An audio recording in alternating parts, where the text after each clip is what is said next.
Hey, it's me, Katie. Today I'm going to talk to you about how do you negotiate an offer when it comes in on your home. Okay, before we start, I want to make sure you like and subscribe to my channel. If you've been watching this numerous times, it's time to subscribe. I don't want you to miss anything that we're putting out because we've got a lot of great information about how to sell your home and how to buy a home. When I first started in the industry, I had a really hard time negotiating offers, and it was because it wasn't as cut and dry as I thought it would be. And there was a lot of emotions between the sellers, the buyers, and the agents. So what today is going to be is all about how to negotiate that offer. If you've been watching me for a while, you know what I'm going to say first. It's that your price has to be correct. So we are going to assume, for the sake of argument, that you have the correct price on your house. And that price really should be right around what market value is. Maybe a little up, maybe a little down. But you have to keep in mind is that if you're not getting an offer within the first week or the first 2 weeks or the first month or the first 3 months, you're probably overpriced and it's going to affect how you negotiate. So I'm going to come at this conversation from just a normal transaction. The price is probably correct and we haven't been on the market for too long. Not going to believe this, but it doesn't matter where you start, it matters where you finish. And I have had so many deals where we've gotten an offer the sellers just don't like. And I say, you know what, let's just work it out and see if we can get to the finish line. And we do. I want you to hold all of your thoughts and judgments until you actually get to the point where both parties leave the negotiating table as opposed to just kicking them out the door. There are very few people who actually lowball offers. And I get a lot of sellers who are like, well, why don't we even just get a low offer when I'm trying to tell them that their price is maybe too high? And I'll say people just don't really lowball offers because the market is very serious right now. And when you go on the market at too high of a price, those buyers are looking at it and they're like, you know what, we're moving on. We don't have time to explain to the seller why their price is too high. We're just moving on. They typically will not lowball it. And if you do get somebody who lowballs you and then you're thinking, well, it's the only offer that we've had, we should work with it, those are the people who are usually the most difficult. The ones that are willing to come in way less than list are usually the ones who are always trying to get a deal. Most people are not going to lowball, and if you're just waiting for an offer that's going to come in low so you can start negotiating, it typically will not happen. Next, make sure when your offer comes in that you have some type of proof of funding. So you either have a proof of funds that shows that there's cash in the bank or you have a mortgage approval. Mortgage approvals can be handed out to almost anybody, but it has to have some type of an approval. And your agent will typically call the lender to make sure that that approval is real and valid before you actually accept an offer. So I advise my sellers that when we get an offer, I usually like them to counter with a nice, decent move. And they'll say, you know, well, we don't have much room after that. And I'll say, that's fine. But what it does is it gives the buyers some hope that maybe it's not going to be a really tight negotiation. So as a seller, on the first counter, give a little bit more maybe than you would think you need to, and then hold firm the rest of the negotiations, because then you'll see if the buyers are serious. If they're only going to counter a little tiny bit off your good counter, you know where you're going to be. If they counter in a nice fashion off your good counter, then you're like, okay, maybe we can get something done. I don't like just coming back with a little counter on the first one. Also, if you do happen to get an offer that you're not loving, I always recommend that you at least counter a little bit. The reason why is because some people don't bring a great offer all the time, and they do need the sellers to tell them, hey, this is not good enough, but they will not counter themselves. Many buyers will literally walk away from the negotiating table if they have to counter themselves. It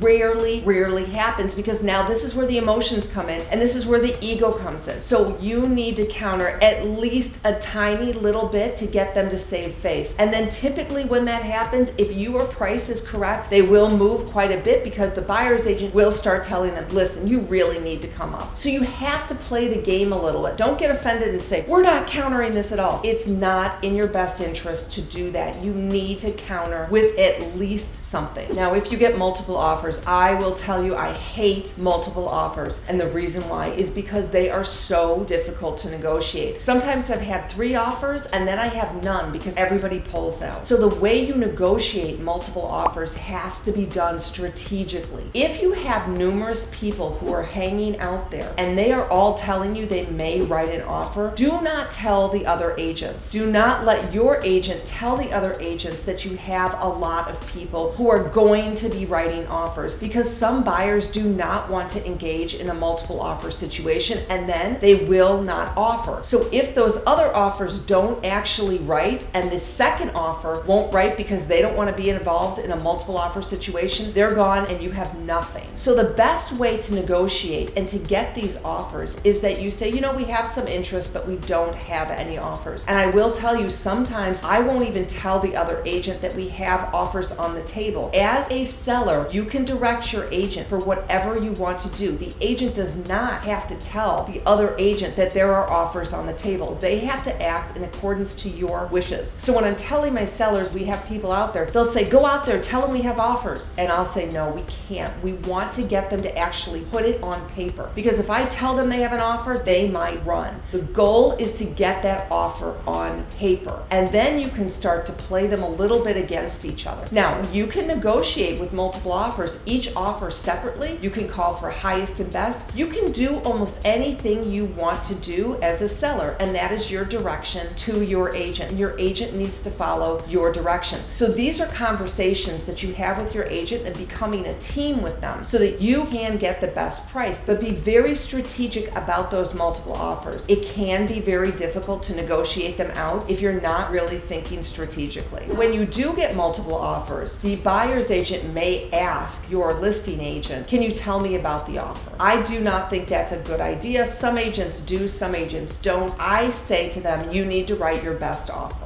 We need you to write for highest and best. And sometimes highest and best is not always the best price. You may decide as a seller that you don't necessarily need as much money, but maybe you want it to be a cash offer with no contingencies with a good closing date. Or maybe they're offering a rent back. So you as the seller have the opportunity when those offers come in to review them and to look and see what is best for you. Now, if you have multiple offers, you may get the second offer wanting to write you a backup offer. If you have a backup offer, that means that you've already signed one contract and then another one comes in. You really cannot get out of that contract. I mean, you can, but you are risking having the buyers come after you to perform on that contract. If you have signed a contract, you are under contract. A backup offer is one if that first deal falls through. So let's say the inspection goes poorly and then the buyers just back out, which does happen all the time. That second buyer has an offer for you. Backup offers are good as a seller's agent. And the reason is because the seller's agent will tell the buyer's agent, hey, we have a backup offer. So if you come in with too much on your inspection, we probably are going to go with the second offer. So really, truly, backup offers are only used to secure your first offer. I hate to say it, and that's why we don't actually write a backup offer. We still say we're interested, but a backup offer is really a leverage tool for the first deal to go through. So if you are a seller, your seller's agent should be encouraging a backup offer. And you never know, it might go through, but a lot of times it's just used to solidify that first offer. Now, you can have a firm price that you do not want to go below. And it really helps me as a listing agent, even as a buyer's agent, to know what my client's bottom line is, their real bottom line. A lot of times sellers are afraid to give their agents their bottom line. But when I know my client's bottom line, it makes it super easy to negotiate, because I just say to the other agent, I'm sorry, there's nothing I can do. They are not going lower than this price. Now, if I'm sort of on the fence where my sellers are being a little wishy-washy, I can't come out as definitive as that. But when I can say, this is it, I'm telling you, they will walk away, they will go with another offer, that is very definitive, and it gives your agent a much, much stronger leg to stand on if you're strong with your bottom line pricing. But you have to be strong with it. You can't be wishy-washy. You can't say, well, but maybe. Then it loses that luster. It's not as strong. Now, it's okay not to know exactly how much you want that bottom line to be, but if you have a bottom line, your agent really needs to know, because it will make negotiating much better for you, and your agent can be much stronger with the other agent. You need to think about, when you're negotiating, how much does your stress cost you? Stress can actually be translated into a dollar amount. I know, I've seen it. Some people are so stressed, they want to get done, they want to move on with their life, and they are exhausted of the showings. And so I say to them, listen, is it worth $25,000 for you to be done and over? Is it worth 10? Is it worth $5,000 for you to be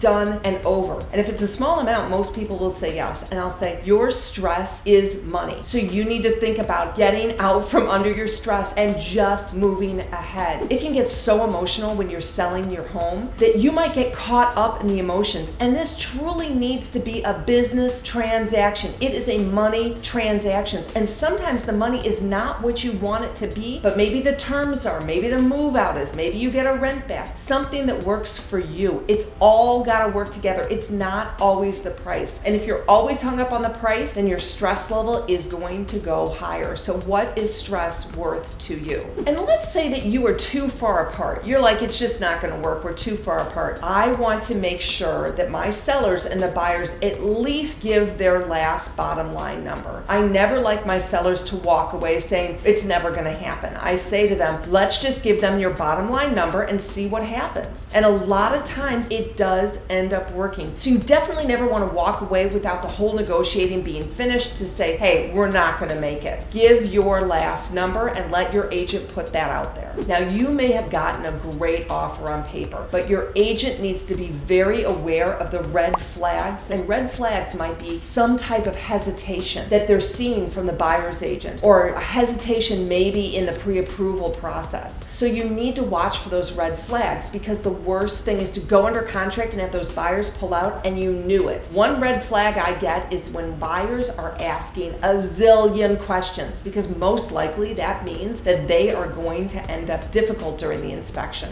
and that it possibly could come through. So the more questions they ask, the more detailed they are, the more they're hesitating. Well, I think maybe we want it, maybe we don't. That's a red flag. Now, I'm not saying you shouldn't take an offer like that, but you need to go into it knowing that they could potentially back out. I'll give you an example. I had a buyer, the wife loved the house, and the agent said to me, the wife loves the house. The husband's a little bit on the fence about it. And then 2 days later, they did write an offer. They went into the inspection, and what happened? They literally just backed out because the husband didn't love the house. That was a red flag. We did move forward, but that was the reason. He just didn't love the house, and he thought about it and decided it wasn't for them. So you want to keep those little red flags in the back of your mind.